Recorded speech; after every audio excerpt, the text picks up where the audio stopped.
The large space station floated quietly. In the dark between stars, it was beautiful, made of white metal and crystal that caught the light from nearby suns. This was the home of the Galactic Council, where beings from many different worlds came to talk and make important decisions together. Today was different. Today, fear filled the air like a bad smell.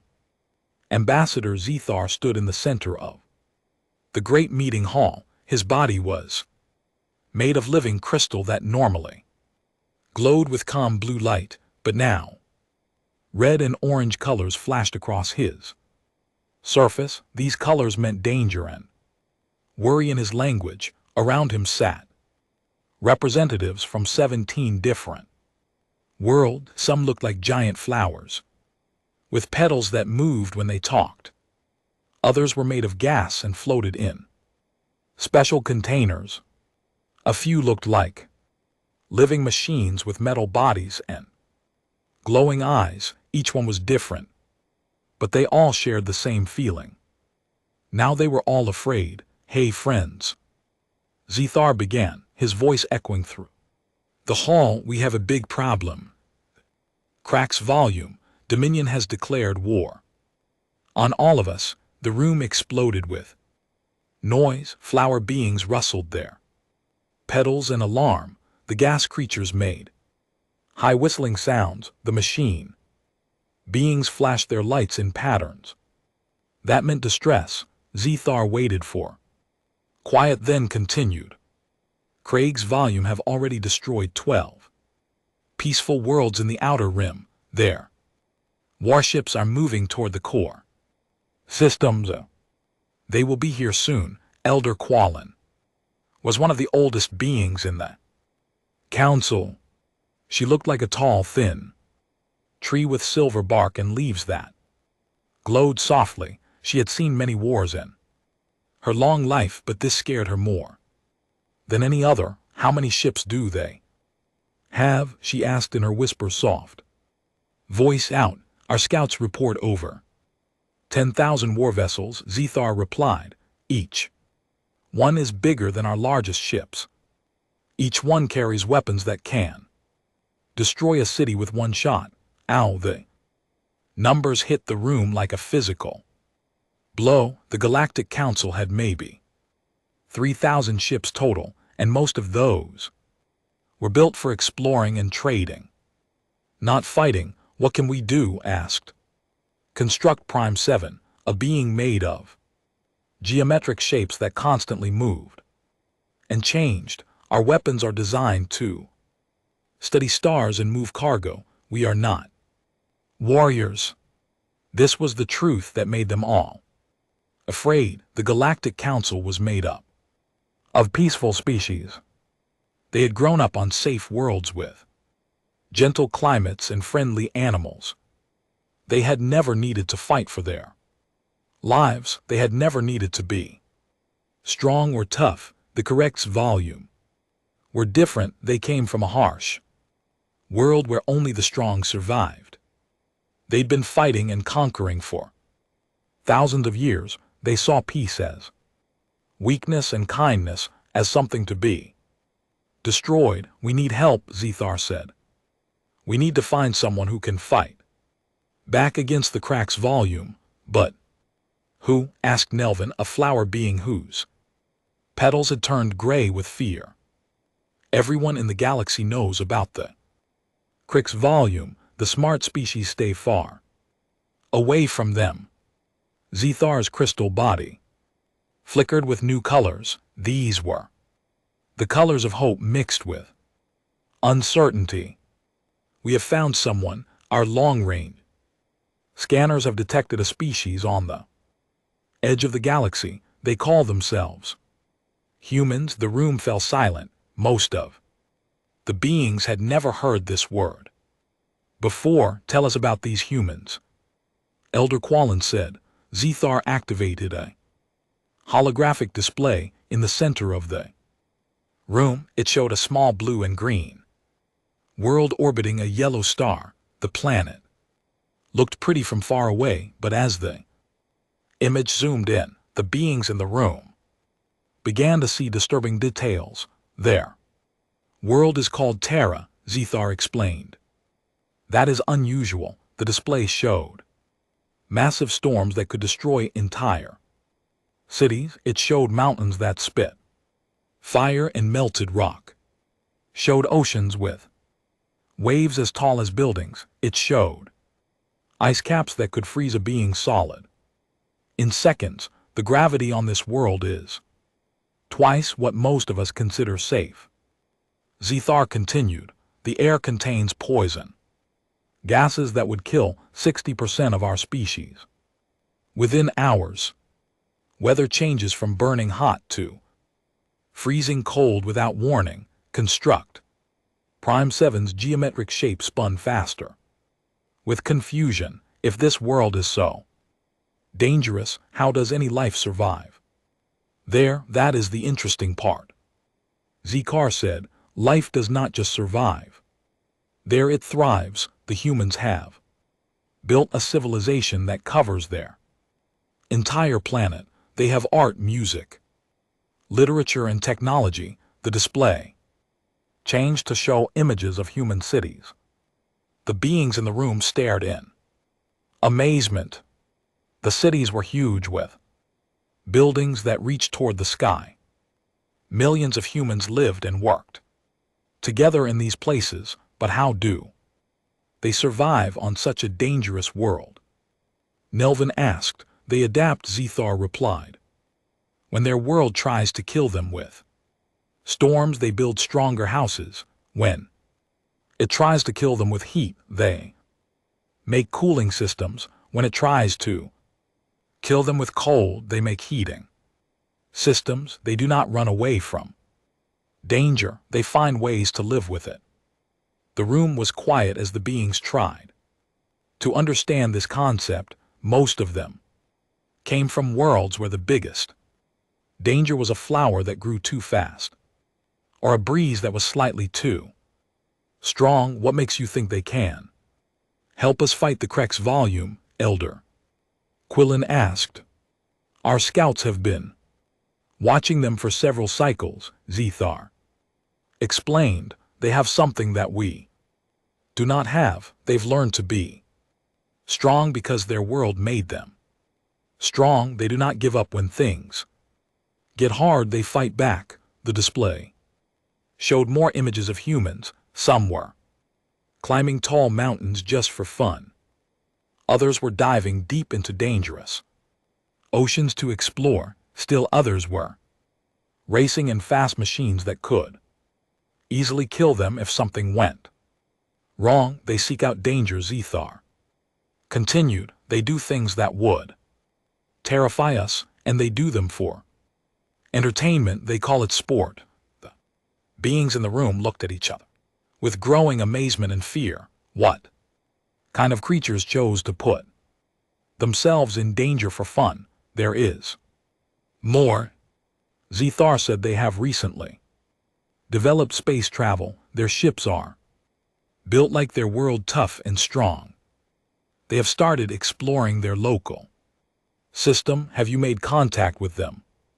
Construct Prime 7 asked. Not yet, Zethar admitted. We wanted to discuss it with the Council first. Contacting a new species is always risky, but we are running out of time. The Krex volume will be here soon. The debate that followed lasted for many hours. Some beings thought the humans sounded too dangerous to contact. What if they were as bad as the Krex volume? What if they decided to conquer the galaxy too? Others argued that they had no choice. The Krex volume were coming whether they liked it or not. At least the humans might be willing to help. Finally, Elder Quillen stood up. Her ancient voice carried clearly through the hall. We have two choices, she said. We can face the Krex volume alone and certainly die, or we can ask these humans for help and maybe live.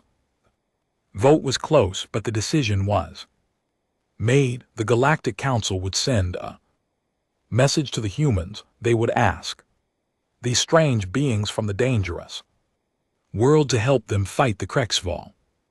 As the meeting ended, Deathar looked at the image of Terra still floating in the holographic display. He wondered what kind of beings could survive on such a world. He wondered if they would be friends or enemies. Most of all, he wondered if they were making the right choice. Soon they would find out. Message was being prepared, and it would be sent to the small blue world on the edge of the galaxy.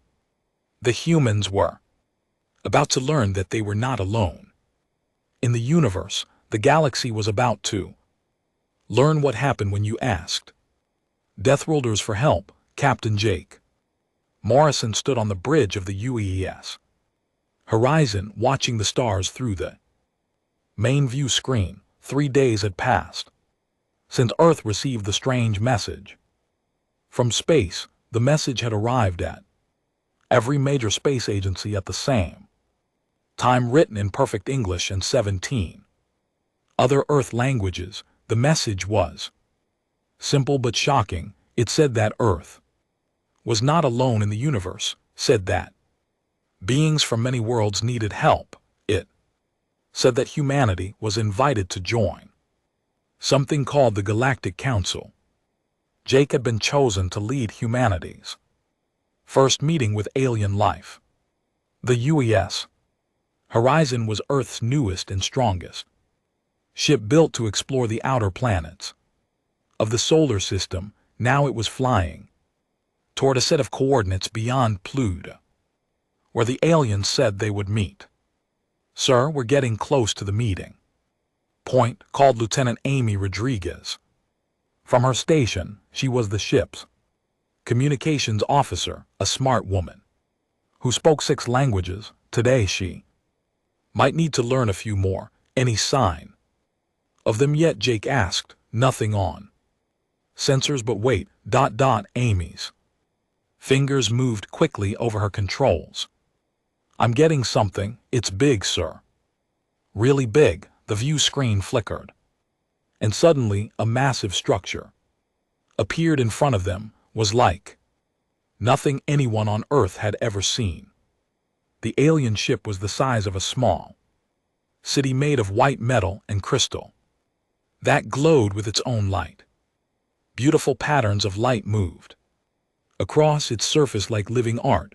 "My God," whispered Commander Pete Hamilton, Jake's second in command. "It's beautiful." The communication system crackled to life. A voice spoke in perfect English, though it sounded strange, like it was coming from inside a cave made of glass. "Human vessel, this is Ambassador ZTH Gar of the Galactic Council. We welcome you to this historic meeting. May we come aboard your ship?" Jake looked at his crew. "You're all excited and scared at the same time. This was the moment that would change everything for humanity." "Ambassador Zekar, this is Captain Jake Morrison. You are welcome aboard the UES Horizon. Please proceed to docking Bay 2. What happened next was like something from a science fiction movie. A beam of light shot from the alien ship to the horizon. Within minutes, the ship's sensors detected 5 alien life forms in the docking bay. Jake and his senior staff walked quickly through the ship's corridors. Dr. Lisa Carter, ship's medical officer, carried a bag full of scanning equipment. Dr. Ferben, Tor's science officer, had his tablet ready to record everything. "Remember," Jake told his team, "we're representing all of humanity here. Let's make a good impression." They reached the docking bay and stopped. Through the window they could see the aliens waiting inside. Jacob tried to imagine what aliens might look like, but these beings were beyond anything he had expected. The leader was clearly Ambassador Zethar. He was tall and made of what looked like living crystal. Colors flowed across his surface like water creating patterns that were both beautiful and strange. Next to him stood a being that looked like a giant flower with petals that moved when it breathed. Another alien seemed to be made of gas, contained in a transparent suit shaped like a person. "Here we go," Jake said, and opened the door. The moment they humans entered the docking bay, everything changed. The aliens suddenly stopped moving. The crystal being's colors shifted to bright orange and red. The flower creature's petals closed tight. The gas being suit began to glow with warning lights. "By the void winds," Ambassador Zethar said, his voice filled with surprise. "Your species, you are so intense." Jake stepped forward. "Carefully, Ambassador, I'm Captain Morrison. Are you all right?" "We are overwhelmed," Zethar replied. "Your people radiate such power. We did not expect this." Dr. Lisa Carter moved closer with her medical scanner. "May I run some basic health checks just to make sure we can interact safely?" The flower being, who introduced herself as Petal Singer Nelvin, agreed to go first. Dr. Carter activated her scanner, which made a quiet humming sound. Immediately, Melvin collapsed. Her petals turned gray and she began to shake. "I'm sorry," she whispered. "The burning pressure of your life force, ... It's too much." Dr. Carter quickly turned off the scanner and helped Nelvin to a chair. "What do you mean by life force pressure?" Another alien stepped forward. This one looked like a walking machine made of geometric shapes. "I am Construct Prime 7, it said in a voice like a computer. "Your species exists in what we would consider a constant state of combat readiness. Your stress hormones, your electrical activity, your very presence is like standing next to a nuclear reactor." Dr. Ben Torres began taking readings with his own equipment. "Fascinating. Our normal body functions seem to be overwhelming to them, Captain. I think we're dealing with species that evolved in much gentler environments than Earth." Jake looked at the aliens, who were all keeping their distance now. "Ambassador Zethar, we don't want to hurt anyone. How can we make this meeting work?" Zethar's colors slowly shifted to calmer blues and greens. "We will adapt, we must. But tell me, Captain Morrison, how do your people survive such intensity? How do you live with such power flowing through you at all times?" Jake looked at his crew, confused. "I'm not sure I understand. What power?" "The power to survive," Zethar explained. "Your bodies are designed for extreme conditions. Your minds are built to handle constant stress. You exist at a level of strength that would kill most galactic species." Amy Rodriguez laughed, not meaning to be rude. "Sir, with respect, we're just normal humans. We haven't done anything special." "Normal," the gas being spoke for the first time, its voice like wind through leaves. "You come from a world where the weather can kill you every day, where the very ground moves and shakes, where creatures exist that could destroy our entire civilizations. And you call this normal?" Dr. Carter was scanning the aliens now, being very careful to keep her equipment on the lowest settings. "Captain, their bone density is about half of ours. Their muscle mass is much lower and their nervous systems are much more sensitive than humans. You see," Zethar said, "we come from what you might call safe worlds. Our weather is gentle. Our animals are peaceful. Our greatest natural disaster might be a flower that grows too quickly. We have never needed to be strong like you." Pete Hamilton shook his head in wonder. "So when you Say we're intense, we mean that your normal state would be our emergency state, Construct Prime 7 explained. What you consider a relaxing day would send most of us to medical treatment. Was beginning to understand, Ambassador. In your message, you said you needed help fighting something called the Krex. Volume Dominion. What exactly are they? Zethar's colors. Darkened, they are conquerors, they come from a world almost as harsh as yours. Though not quite, they have been taking over peaceful worlds for thousands of years. They see kindness as weakness. You think we can help fight them? Amy asked. We hope so, Zethar replied. The correct volume are stronger than us, but they are not as strong as you. They have never met a species from a true death world, Dr. Torres asked. That is what we call planets like yours, Nelvin said, her petals slowly returning to their normal color. Worlds where everything tries to kill you, worlds that create beings like you. The meeting continued. For several hours, the aliens told the humans about the galaxy, about the hundreds of peaceful species that made up the Galactic Council, and about the threat that was coming for all of them.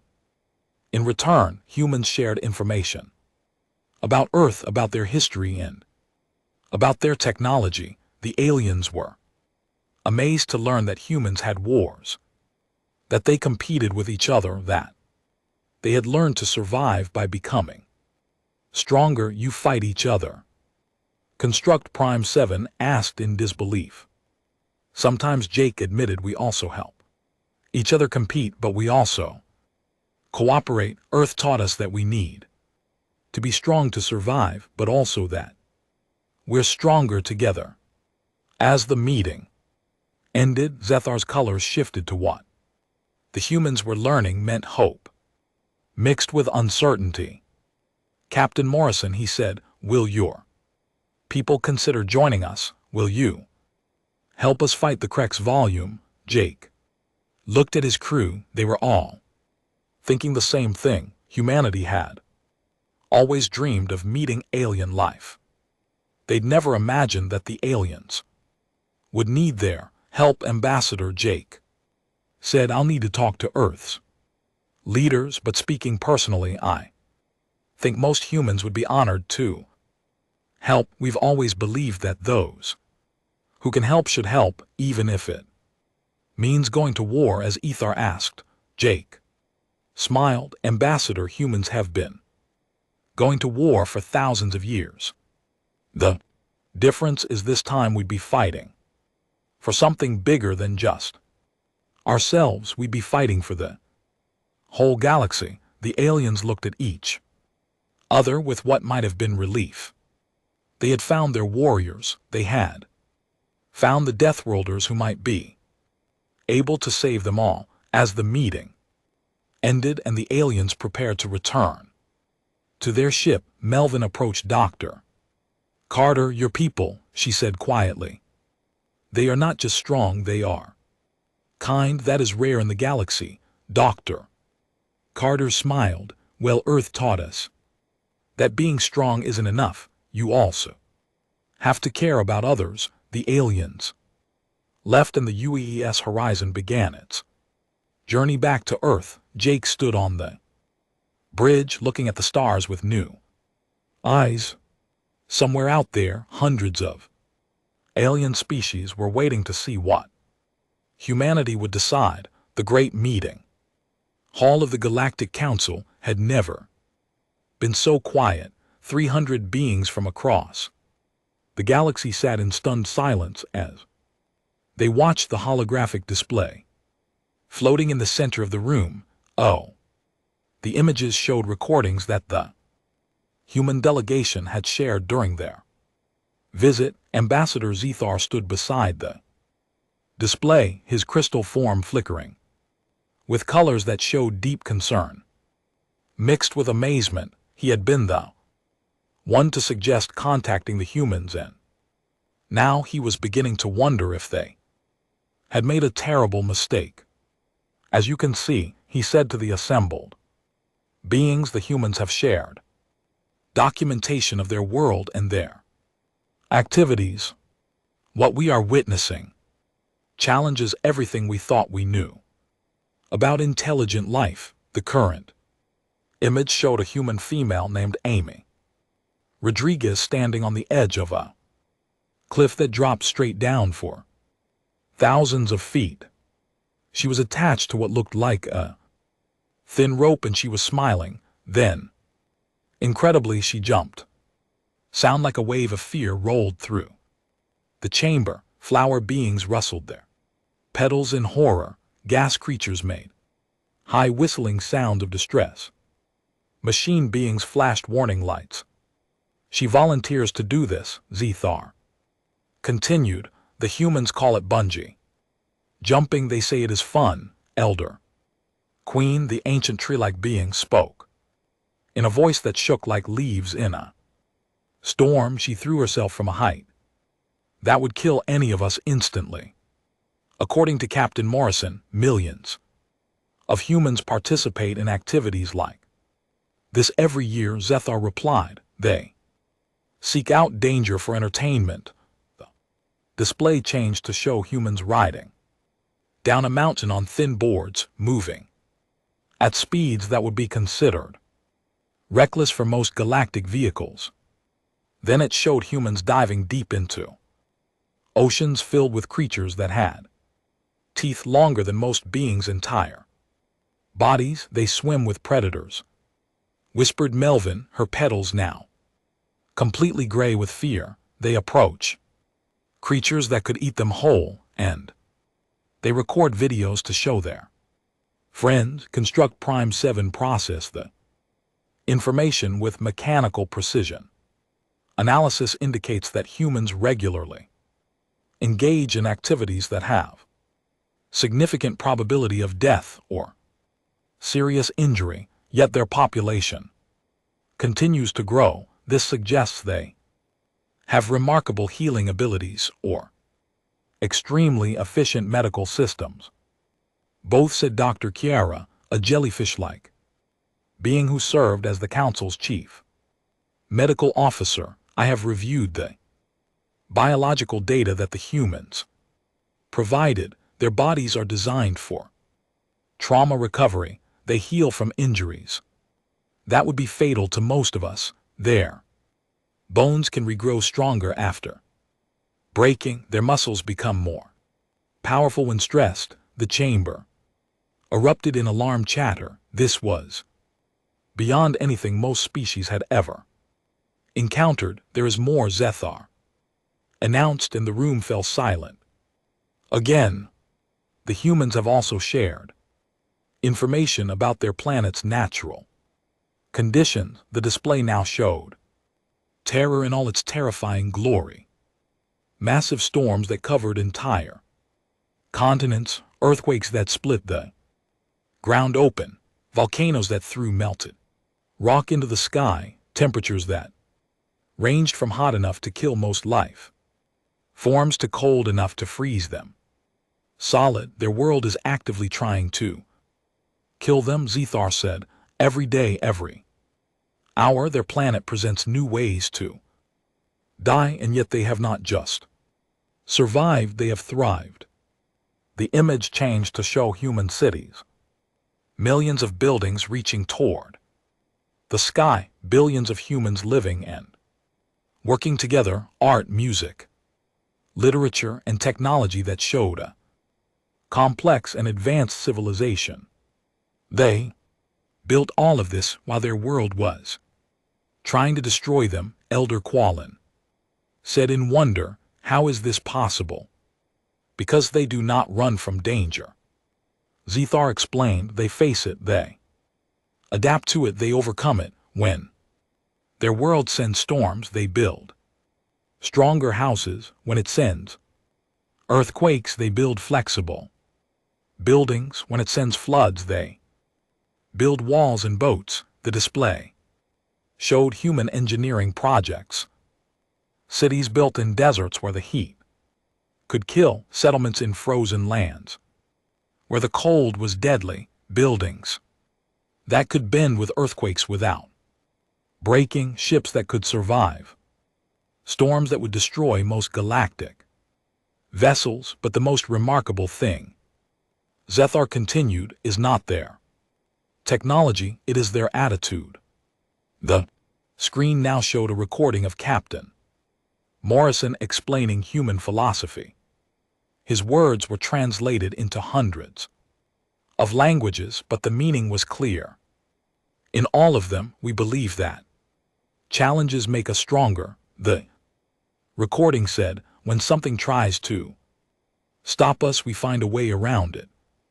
Something tries to hurt us, we learn to protect ourselves. Something tries to kill us, we figure out how to survive it, and then we teach others. You see deadly challenges as opportunities to improve. Dr. Chiara observed most species would flee from such conditions.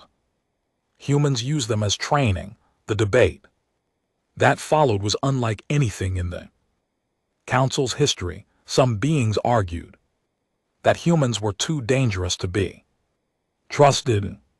What if they decided to conquer other worlds like the Krex volume had done? What if their violent nature made them unsuitable for peaceful galactic society? Look at their history, argued Senator Flux, a being made of living liquid. They fought wars among themselves for thousands of years. If weapons that could destroy their entire planet, how do we know they will not turn these weapons on us? But others pointed out something different in the human records. Yes, they fight, said Elder Quillen, but they also help when natural disasters strike. Humans from around their world come to help when others are in trouble. They risk their own lives to save them. They are warriors, but they are also protectors.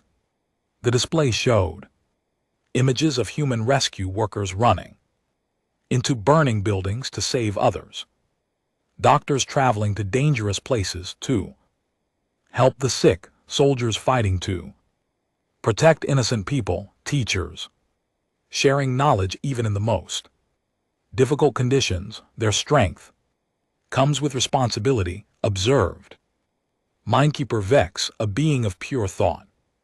They use their power to help those who cannot help themselves. This is not the behavior of conquerors, this is the behavior of guardians. As the debate continued, more information about the humans was shared. The council learned that humans had art forms based on their struggle with their dangerous world.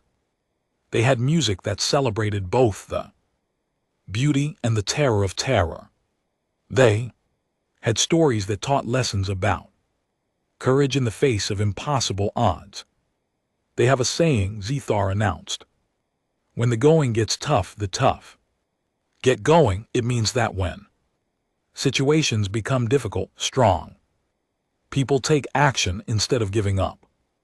And another saying, added Nelvin, who had been studying human culture, what does not kill you makes you stronger. They believe that surviving hardship makes them better. The most surprising revelation came from the humans' own assessment of their world. They knew it was dangerous and it was trying to kill them, but they loved it anyway. They called Terra their home. Ethar said, not their prison, not their curse, their home. They are proud of surviving there. They're proud of what their world has taught them. As the long day of debate continued, the council began to understand something important.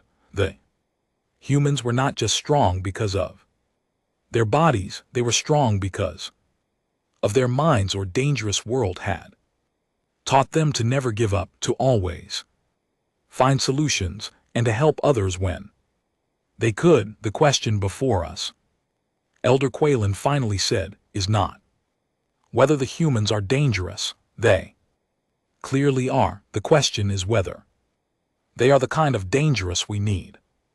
The Crux volume threat had been growing. Stronger every day, more worlds had fallen or peaceful species had been destroyed or enslaved. The Council's own military forces were no match for the conquerors. We have tried diplomacy, said Ambassador Zekar. The correct volume response was to destroy 3 more worlds. We have tried economic pressure. They simply take what they want by force. We have tried hiding. They find us anyway. What we have not tried, added Commander Helix, the Council's military leader, is fighting back with people who know how to fight, people who have been fighting for survival their entire lives. The final debate lasted through the night cycle. When morning came, the Council was ready to vote. The choice was simple but terrifying. They could continue to face the Crux volume alone and watch their civilizations die, or they could invite the Deathworlders to help them fight. The vote was closer than anyone expected. Many beings were still afraid of what the humans might do, but fear of the Crux of volume was stronger than fear of the humans.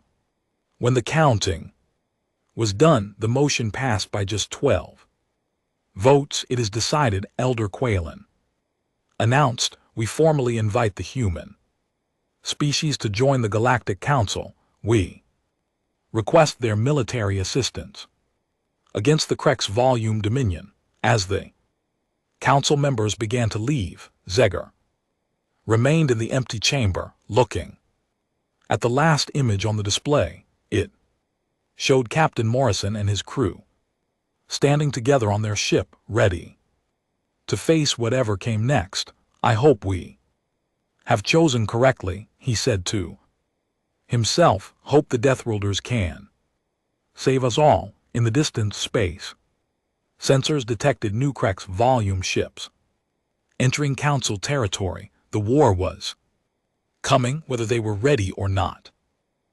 Soon the galaxy would learn what happened when Deathworlders joined the fight. The space around the Kepler 442 system had become a graveyard.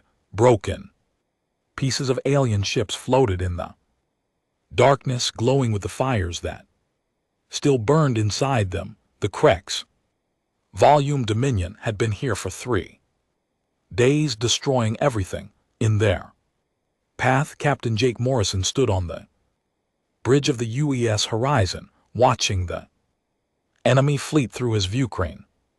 Beside his ship flew to other Earth vessels, the U's Defiant, commanded by Lieutenant Amy Rodriguez, and the UES Ranger under Commander Pete Hamilton. 3 human ships against 57 Crux volume warships. Council fleet, this is Captain Morrison. Jake spoke into his communication system. We can see the correct volume formation. 57 vessels. Heavy weapons, standard attack pattern. What are your orders? The response came from Admiral Zekar, whose crystal form was probably flashing with panic colors.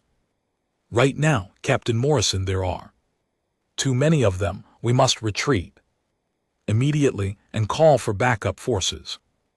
Jake looked at his crew. Dr. Lisa Carter was at the medical station, ready to treat wounded. Dr. Ben Torres was monitoring the ship's systems. His weapons officer, Staff Sergeant Maria Gonzalez, had her hands ready over the firing controls. They all looked calm, almost eager. Negative, Admiral Jake replied. We're going in. The silence that followed was so long that Jake wondered if the communication system had broken. Finally, Admiral Zekar's voice came back, sounding confused and frightened. Captain Morrison, did you understand what I said? There are enemy ships. You have only 3 ships. This is not possible to win. Amy Rodriguez's voice came over the radio from the UES. Defiant, Jake, my crew is ready. We've been looking at these Krex volume ships, and they don't look that tough, Pete. Hamilton agreed from the Ranger. The armor plating looks thick, but our weapons should be able to punch through. And they're moving in a very predictable pattern. Jake smiled. Admiral Zethar. Humans have been fighting impossible battles for thousands of years. Just another Tuesday for us. What happened next would be talked about in the galaxy for centuries. The three human ships accelerated directly toward the Krex volume fleet at speeds that made the Council forces panic. The Krex volume, confident in their overwhelming numbers, waited to destroy the foolish aliens who dared to attack them. First surprise came when the Krex volume opened fire. Their weapons were designed to destroy the light, fragile ships that most galactic species used. The beams that should have vaporized the human vessels struck their holes and merely scorched the metal. Damage on Deck 7, reported Dr. Torres from the horizon. Nothing serious. These weapons are designed for ships much weaker than ours. The second surprise came when the humans fired back. Earth weapons were designed to work in the harsh conditions of terror where anything that broke was deadly. They were built to be powerful, reliable, and effective against tough targets. The first Krex volume ship to be hit simply exploded. One moment it was there, the next it was a cloud of burning metal. Target destroyed. Sergeant Gonzalez reported the Krex fleet began to move faster, trying to surround the human ships. This was a mistake. The alien vessels were built for overwhelming weaker enemies, not for quick maneuvering against tough opponents. Amy Rodriguez proved this when she took the Defiant on a path that no Council ship could have survived. She flew straight through the middle of the enemy formation, her ship spinning and turning to avoid weapons fire while her gunners took shots at every Krex volume vessel they passed. Contact, she called out over the radio, and Jake could hear the excitement in her voice. These guys are fast, but they can't handle our acceleration rates. I think we're actually scaring them. She was right. The Krex volume had never fought an enemy that seemed to enjoy battle. They were used to fighting peaceful species who tried to run away or surrender quickly. The humans were different. They were flying toward danger with what sounded like joy in their voices. Pete Hamilton took the Ranger on an attack run that made the Council forces, watching from a distance, gasp in horror. He flew a ship so close to a Krex vessel that the two holes almost touched, then fired his weapons at point blank range. The enemy ship broke apart like it was made of paper. Pete called out, I think their ships are designed to fight from a distance. They can't handle close combat. Then let's get close, Jake replied. The battle turned into something the galaxy had never seen. Instead of the long-range weapons exchanges that most space battles involved, the humans turned it into what they called a dogfight. They flew their ships like fighters, getting close to the enemy and hitting them hard before moving to the next target. The Krex volume began to panic. Their weapons were powerful, but they needed time to aim and fire. The human ships moved too fast and too unpredictably. Every time the aliens thought they had a target locked, the humans would change direction or do something impossible. Their piloting is insane, one Krex volume commander was heard saying over an open channel. They fly like their ships are parts of their own bodies. Dr. Carter, monitoring the battle from her medical station, noticed something interesting. Captain, the human crews are showing signs of excitement, not stress. Their heart rates are up, but it's the good kind of adrenaline rush. Jake realized she was right. His crew was having fun. They were in a life or death battle against overwhelming odds, and they were enjoying themselves. This was what humans did. They turned danger into a game and fear into excitement. The Krex volume were not having fun.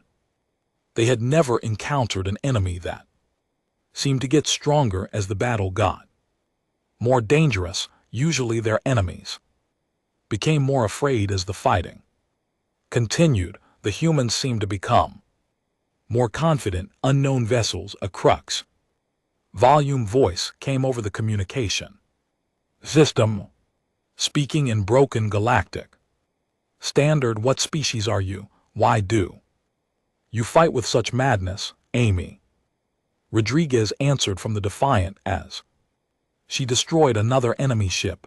We're humans from Terror, and this isn't madness, it's just how we fight. The battle began to turn when the Krex volume made their biggest mistake. Seeing that their normal tactics were not working, they decided to use their most powerful weapon. They fired what they called a planet killer missile at the human fleet. The missile was designed to destroy entire worlds. It was supposed to be so terrifying that enemies would surrender rather than face it. The humans had a different reaction. Big missile coming in, Sergeant Gonzalez reported. Looks like it could take out a continent. Can we stop it? Jake asked. I've got an idea, Pete Hamilton called from the Ranger. Amy, can you and Jake keep those ships busy for about 30 seconds? No problem, Amy replied. What are you planning? Something stupid that might work, Pete said, and Jake could hear the grin in his voice. Pete flew the Ranger directly at the massive missile. At the last second he fired all of his ship's weapons at once and then used his engines to ram the missile. At full speed, the explosion lit up the entire system. When the light faded, both the missile and the Ranger were gone. Pete, Jake called out, but there was no answer. Then from the cloud of debris came Pete's voice, calm and slightly amused. Still here, Jake? Ships is a bit banged up, but we're all alive. Turns out human ships are tougher than Krex volume missiles. That was the moment the Krex volume realized they were not fighting normal enemies. They were fighting beings who would ram their own ships into planet killer weapons and survive. They were fighting beings who saw impossible odds as a fun challenge. The alien fleet began to retreat. As they fled, their commander sent a message that would spread across the entire Krex volume. Dominion within hours. All Krex volume forces avoid the sector containing the Deathworlders. They are not prey. They are not victims. They are the hunters. They fight like their planet itself. All ships stay away from the humans. The battle was over. 3 human ships had defeated 57 Krex volume vessels. More importantly, they had done something no one in the galaxy had managed before. They made the Krex volume afraid. As the human fleet regrouped, Admiral Zekar's voice came over the radio. His crystal form was probably glowing with colors that had no translation. Captain Morrison, he said, what did we just witness? Jake looked around his bridge. His crew was checking systems, treating minor injuries, and already planning for the next battle. They looked like they had just finished a training exercise, not a life or death combat. Admiral Jake replied, you just witnessed what happens when you ask Deathworlders to go to war. Word of the battle spread across the galaxy faster than light. The Krex volume dominion, which had been conquering worlds for thousands of years, had met their match. The peaceful species of the Galactic Council had found their protectors, and on a small blue world on the edge of the galaxy, more ships were being built and more crews were being trained. The humans were just getting started. The age of the Deathworlders had begun. 6 months had passed since the Battle of Kepler 442, and the galaxy was a very different place. The great meeting hall of the Galactic Council buzzed with excitement as beings from over 100 different worlds gathered for the most important ceremony in galactic history. Admiral Jake Morrison, formerly Captain Morrison, stood at the center of the hall wearing his new dress uniform. The 3 gold stars on his shoulders marked him as the first human to hold such a high rank in the Galactic Council's military forces. Round him stood his crew, all of whom had been promoted after their victory against the Krex volume. Ambassador Zthgar approached the podium, his crystal form glowing with colors that everyone had learned meant joy and satisfaction. In the month since first contact, the aliens had gotten much better at being around humans. They had learned to handle the intensity that humans naturally gave off. Honored Delegate Zthar began, his voice carrying clearly through the vast chamber. Today we make history. Today we formally welcome the human species into the Galactic Council. The chamber erupted in sounds of celebration. Flower beings rustled their petals and approval. Gas creatures made musical humming sounds. Machine beings flashed lights in happy patterns. Even the most delicate species had learned to appreciate what the humans had brought to the galaxy. A thanks. Months ago, Zthar continued, we were a galaxy living in fear. Qual Dominion had conquered 12 worlds and was moving toward our core systems. Today the Krex volume have retreated to their home territory and have not attacked a single peaceful world since the humans arrived. This was true after their defeat at Kepler 442. The Krex volume had tried 3 more attacks against human-protected systems. All 3 had ended in disaster for the invaders. Word had spread quickly through their empire. Avoid the Deathworlders at all costs. Jake stepped forward to address the assembly. Honored delegates, humanity is grateful for this opportunity.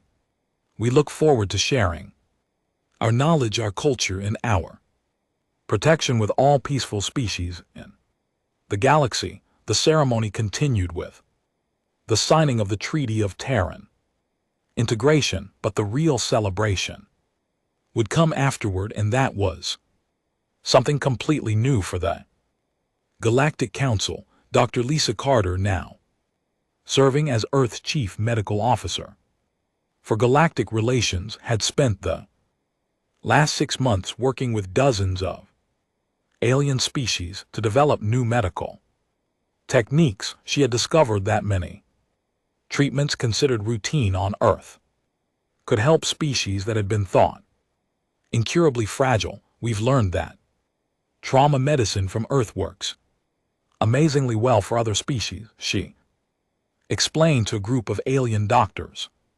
Techniques we developed for treating injuries from Terra's dangerous environment can be adapted to help beings who were previously considered too delicate to save. The medical revolution was just one of many changes the humans had brought. Dr. Ben Torres had been working with alien scientists to share Earth's engineering knowledge. Buildings on council worlds were being reinforced using human techniques. Now, ships were being built stronger and more reliable, but perhaps the biggest change was an attitude. Elder Quillen, the ancient tree-like being, stood in what humans had convinced the council to build a gymnasium 3 times a week. She joined other council members for what they called fitness training. I never thought my old branches could grow stronger, she said to Jake as she carefully lifted a weight that would have been impossible for her 6 months ago.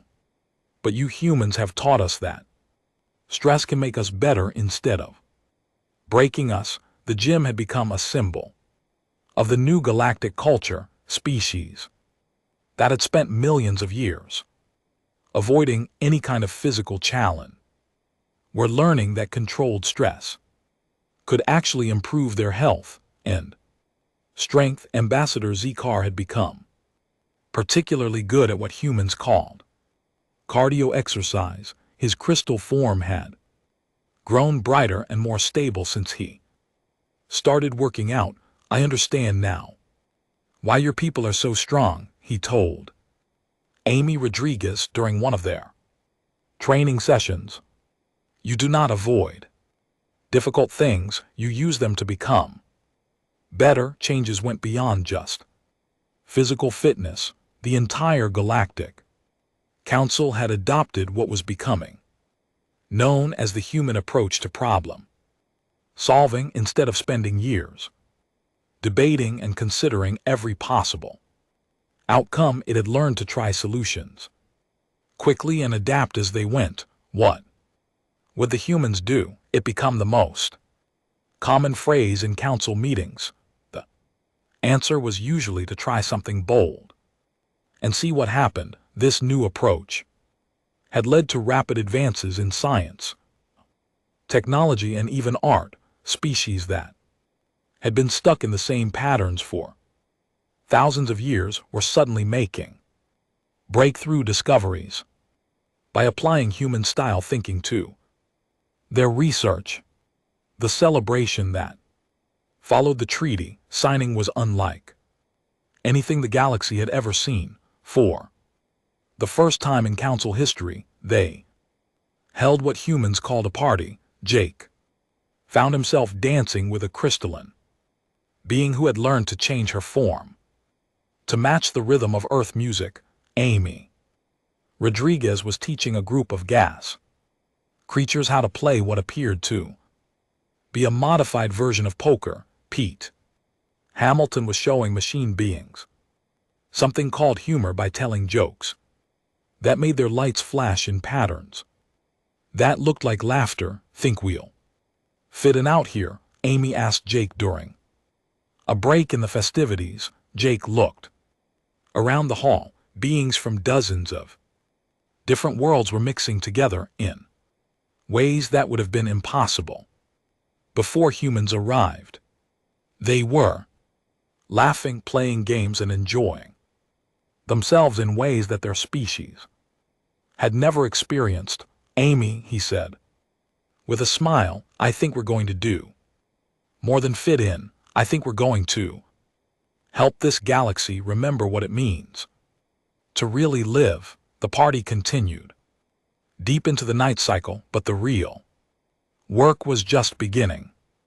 In secure meeting rooms throughout the station, human military advisors were working with council forces to develop new defensive strategies. The techniques that had worked so well against the Kreks volume were being taught to other species. General Sarah Park, who had arrived from Earth with the second wave of human ships, was explaining human military philosophy to a group of alien commanders.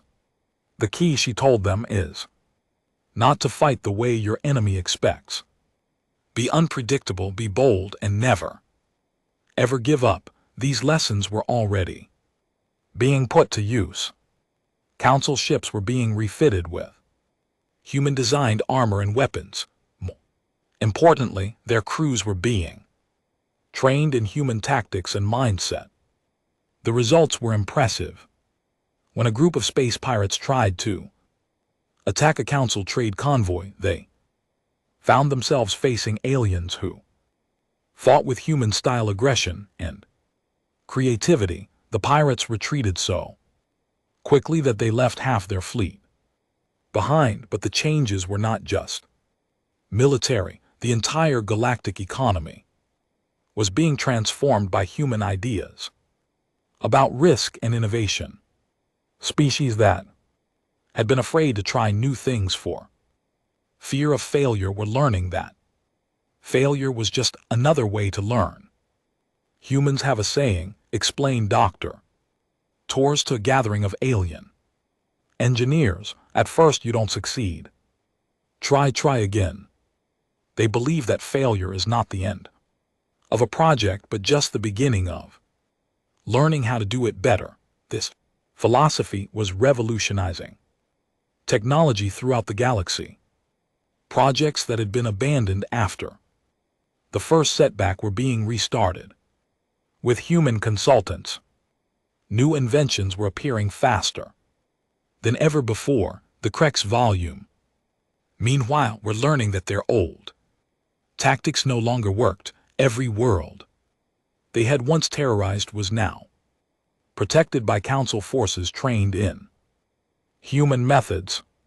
Their empire was shrinking as former victims became confident defenders. Reports coming from Craig Volume territory suggested that their society was in chaos. It built their entire culture around being the strongest, most feared force in the galaxy. Now that they had met beings who were stronger and feared nothing, they did not know how to respond. Some Craig's volume groups had even sent secret messages to the council asking about the possibility of peace negotiations.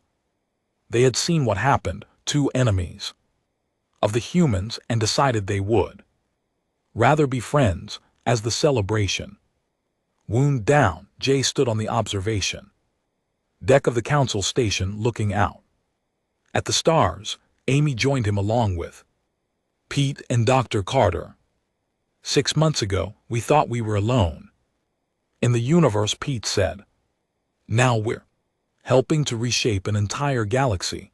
Dr.